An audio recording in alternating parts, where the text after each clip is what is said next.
Hey guys, it's me again here. I know we have give up on putting video lately, but I think we're gonna start again. And today is gonna be just a short video, but you have only few things I want to pass through. And two of those things is since the beginning of that story, well, pretty much 17 years ago now. Not too many people is aware of everything what we have went through, specifically social services. Since the past 14 months, roughly, to I call social services myself, all the information they have been triggered by my phone call by social services. Since then, Southside Edmonton office in the shopping mall on, I believe it's 28th Ave. What is the name of that shopping mall, Lisa? No, On Millwood Shopping Mall is where social services office is. They are the one who have begin with the file at the beginning. They have been giving information, and for some reason unknown, they have to switch the file. They use because we move in Sherwood Park. But after when Lisa get her apartment in Edmonton, we request to go back to Southside Edmonton because where we're living right now, technically it's under the jurisdiction or whatever of Southside. But they switch us to Sherwood Park. After that, Sherwood Park switch us to Fort Saskatchewan. And every time we try to bring about certain event have happened during those 14 months, we've been told, oh, I'm on that file only for a little bit. I'm not aware of all this. That is exactly where the problem is. The communication between now 3 office and 2 third-party entity who provide the service of social worker to try to help me and Lisa to facilitate the communication with social services. And let me tell you something, that it's a big waste of money all across the board. Social services already get the budget, and after that another entity called Chimo or McMahon who's supposed to be the third party for the communication to make everything easy. It doesn't. He put it lots more complicated. Because between those entities, like example, Chimo or McMahon, social services from Southside deal with McMahon, and Sherwood Park and Fort Saskatchewan deal with Chimo. They compete who's getting the contract between two. It's how everything goes. Who have the contract according to the X amount of money they charge for their service. Nothing to do about the efficiency of those offices. Absolutely nothing to do with that whatsoever. Same thing to how the third party nurses get the contract from home care. Same kind of idea. And the message, obviously the communication between them do not pass, not at all. Only 25% of the communication, roughly, has been transferred. You talk to one about this, oh, I've not been aware of that. Oh, it's not what she told me, she said. And same thing when we talk to them. And in 14 months, every time we have a meeting with them, they choose. Of course, sometimes they ask, oh, what you would like to talk about this, but I mean, what we are seriously concerned about doesn't spend a lot of time on it. Why is that? How do you want help a family properly after almost 17 years of trauma without being willing to hear the whole entire story? Not be willing to focus on what have really caused damage over those 17 years? And completely refuse to talk about it. For the small little event that have happened in the past few weeks, we know one of them, 4 people was involved in it. We asked the report of all of them to be able to have a big picture of the whole entire event. We get one report, the report of the third party company. Why is that? I'm gonna tell you why. It's lots easier for a center like Rose Cross, who have the overlook, the bigger overlook of Alberta healthcare, and then they can try to come together to put all the blame on the third party company. That is what is the goal of it. Technically, an incident report with 4 people involved in it, you're supposed to receive 4 report of incident, right? So far we received 1. Why is that? Interesting fact, eh? And after that, they wonder why they cannot fix anything. Like all the 17 years in the past, they look at what they want to look at. And again, they plan some meeting without telling us really what is going to be talking it. And after that, when we get upset, they say, look, we do everything what we can to try to help that family.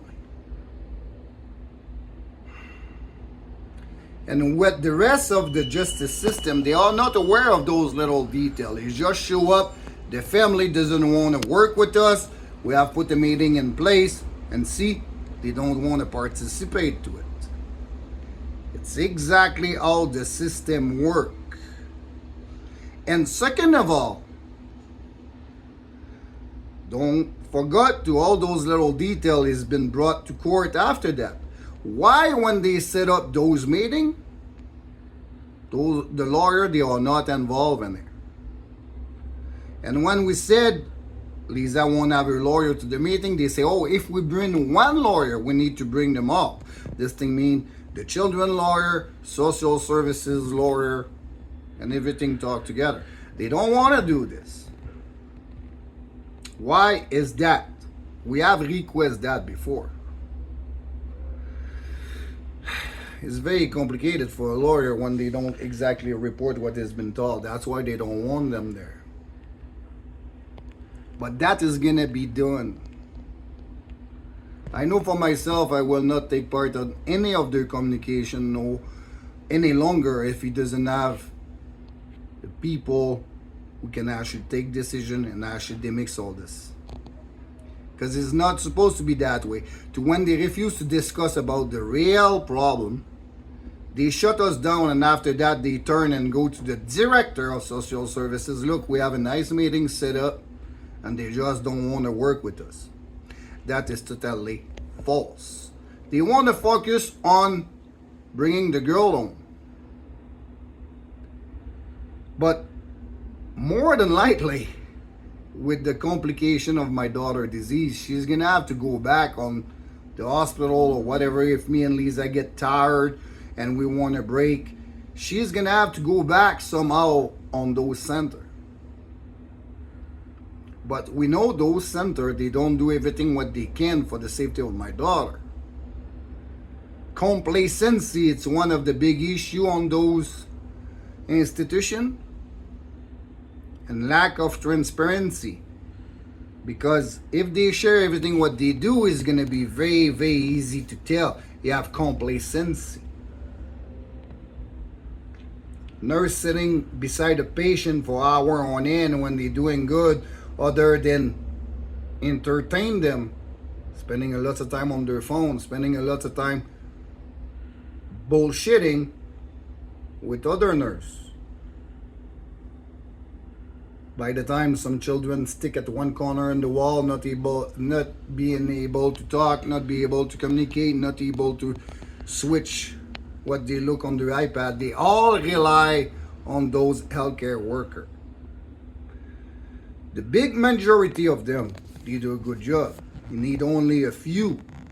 And when you are in the center, you have already only a few workers. When you have a few of them who do a lot of complacency during their 12-hour shift, doesn't have a lot left for doing the job properly and actually really care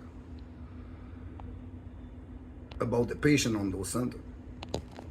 It's not only shove medication, suction their mouth and change their diapers. They have stuffs going on there. Some of them, they are not 100% clear of mind. Some are. But for them, I don't think they do any different. They are a person on the medical bed with medical need who do not put attention to anything, then they can basically put everything what they want on the report if he doesn't have any family member around. That's why the scheduling is very important for them. So they need to know when you come for a visit. They need to know the time you're going to come, how long you're going to stay. Why is that? Good question, is it? If you walk in the hospital, you don't need to give them any scheduling. You don't. You walk there, you look what's going on, and you go back out.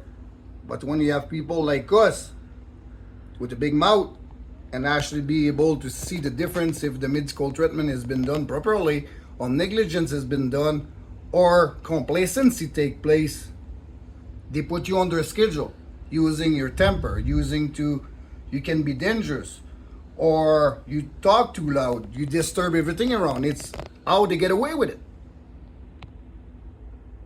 And social services, justice system, and legal aid lawyer all fall for it. And another, that is maybe just a coincidence, but it's kind of weird. About, let's say 10 year plus, I'm not quite exactly sure. You guys have heard that story before. She was a HCA then, and was going to school on the same time she was taking care of my daughter. She went to school and she became a LPN. Good timing, because the status of my daughter at home changed then. HCA was not good enough anymore to take care of my daughter. And that HCA have get her certificate as LPN, then they start to make her work as a LPN, and very good person, was belonging very good with my daughter and things like that. And after a while, she realized she was not getting the pay for LPN. She still was paid the wages as a HCA. Then she talked about it, and one morning she showed up at home crying. She was totally devastated and telling us they will not change her wages because on her work permit, don't forget, that nurse come from Philippines. On her work permit, it said she's authorized to work only as a HCA. But they decide to make her work as a LPN, charge home care, Alberta Healthcare, wages as a LPN. Paying that girl who was awesome with my daughter as a HCA wages. I don't know exactly, but I think it's around $4 or $5 extra an hour. And they told her if she's not agreeing with this, they're going to call immigration, they're going to come get her, send her back to Philippines in handcuffs. We called a meeting at home with our supervisor of home care. Hi, Katie. How's it going? Yeah, I don't know her family name. But you have another lady there named Lois Stewart. And Tanisha something, respiratory therapist for home care. They've been all in my kitchen. With Daniel and Terry, the owner of Caregiver. To now I've opened an office in Calgary. And guess what? That nurse who was complaining to us to ask us if we can help her because she's been told she's going to be sent back in Philippines in handcuffs. We raise hell for her, and we raise hell for many other nurses who has been abused. They've been clearly telling us they are too scared to complain to Alberta Healthcare because, we're working our immigration paper. We cannot talk too loud right now. Many of them have told me that. Many of them. Guess what's happened to that nurse? her lifestyle start increasing, she has been giving supervision position in that office shortly after. Now she's managing caregiver office in Calgary. And few months ago, we've been starting noticing and having some doubt to our daughter has been left alone in the Rose Cross Center, 97 and 34th Ave on the north end by Northgate Mall. That's where that center is. Just close by Region 6 Social Services to Dr. Massey told me is the worst of all in Minton area to deal with. Unrealistic and careless. That was the comment of Dr. Massey. Anyway, go back to the point. One nurse who is for a third-party company, again, Nurse Next Door, have been told, or she told my wife, she's scared to go for a break because nobody covering her break. Remember the little video I have yesterday about they was talking to us about who is responsible to take care of the break and who's going to pay the bill for this. It's absolutely not my issue. That nurse, I have told that personally to Lisa. She have no one to cover her break when she's at Rose Cross. Guess what? Been told that a couple months ago. That nurse get a supervision position for Nurse Next Door now. Maybe only a coincidence, but it's kind of weird to me.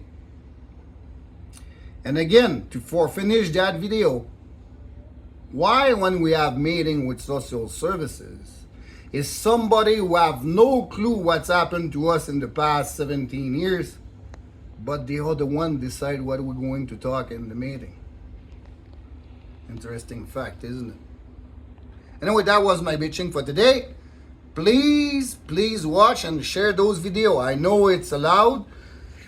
It's annoying, I should say. I'm very tired. I doesn't sleep a lot in the past week and a half, and it doesn't go nowhere either. Son on my couch here, go downstairs, Lisa go with Sienna. That's it. What I've been doing, nothing else.